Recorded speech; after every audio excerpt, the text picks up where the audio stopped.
Hello, welcome to the orientation for Stump.vote, the online ballot guide and political forum. So here is our prototype for the Boulder City Council election. And at the top, you can see we also have the initiatives tab,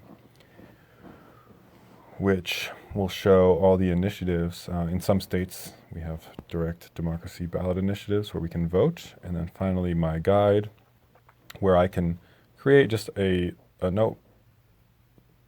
notebook for how I want to vote, and I can take this to the ballot with me. So let's just get into the elections real quick.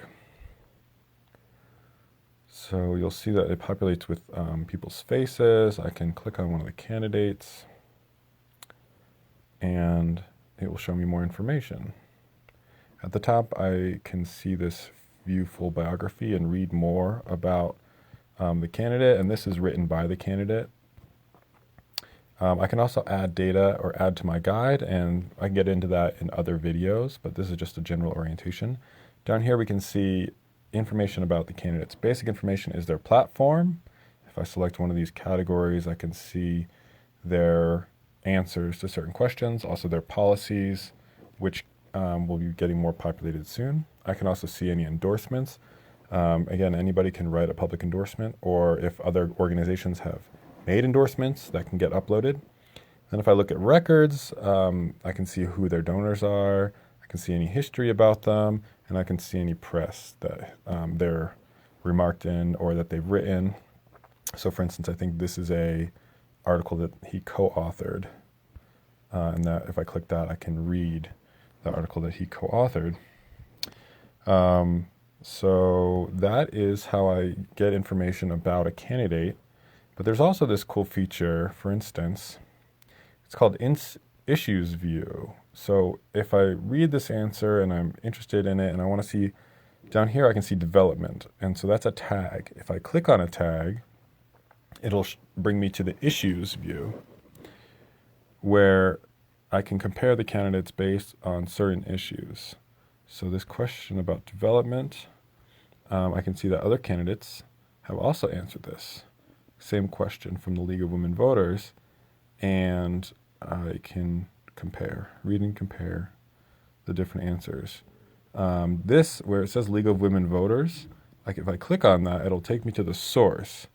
The source in this case is a little buried. You have to put in your address. It's kind of privatized in a way, but there's always a link to evidence for information. So this view is also available from the elections page, where if I see view issues, I click on view issues. That will show me all of the issues in this election, in this race. So if I hit economy, it's going a little slow today. And I'll say, okay, affordable housing, that's an issue I care about. And there's no policies here yet because this data is very new. But if I go to forum, I can ask my own question, which is kind of cool. But I can also just peruse the questions that have been asked in other forums, such as the League of Women Voters, how are we going to support low and fixed income individuals, and these are the different candidates' responses. So this is how I can compare candidates, and then if I like that answer, I'll click on Rachel's picture, and I'll go to her page. So that's the elections for candidates view. If I select initiatives, this will take me to a similar layout for initiatives. So if I want to learn more about 2G, I can hit this little I, information, or if I just hit the ballot name, it will bring me to this initiative page. And so here is, again, the full language of the bill, or of the initiative. I can see these are the two positions, and if I click on the name of the position, I can see arguments. No one's put an argument here yet, but I can do that and say, vote yes because whatever my reason or argument is for voting yes. And that will post publicly. Forum, if I want to ask a question about it, like what will the impacts be? For instance, I could ask that question, and then it'll populate and anybody can answer. It's a bit of a forum. Donors is who's the backers behind an initiative, which we'll be uploading soon. And then press, if there's a good piece of press. And I can add press to send it to our moderators for that kind of information.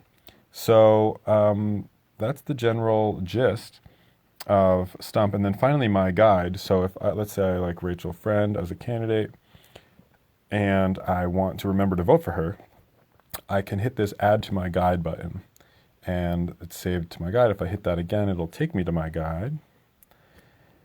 And then she should populate under the Boulder City Council. Right, and that's Rachel Friend. Okay. Oops. And then for these initiatives, let's say I want to vote yes on 2G, for instance. I could click on 2G, and under the yes for 2G, I'll say add to my guide. That will take me again to the guide and remind me that I want to vote yes on 2G. And let's say I don't like 2H. I think you know how this goes, but I'll just show you. Here again are the options. Add to my guide no on 2H. And when I see 2H there, it'll come up with an X. But let's say I change my mind, I can hit remove, and it will reset me to 2H, unknown. And I can just keep going and customizing my ballot guide. Oh, and I forgot the most important part. One of the most important parts is in my guide. Once I fill it out and I know who I'm voting for and I know how I'm voting on initiatives, I can hit this share my guide button at the top. So this is private unless I want to make it public, in which case I will copy this URL and I can paste it anywhere, and that will link people to my guide that they can view. So that is an overview of Stump. Go ahead and sign up, and if you have any questions or any feedback for us, we would love to hear it. You can email us at info@stump.vote. Thank you so much. Hope you enjoy.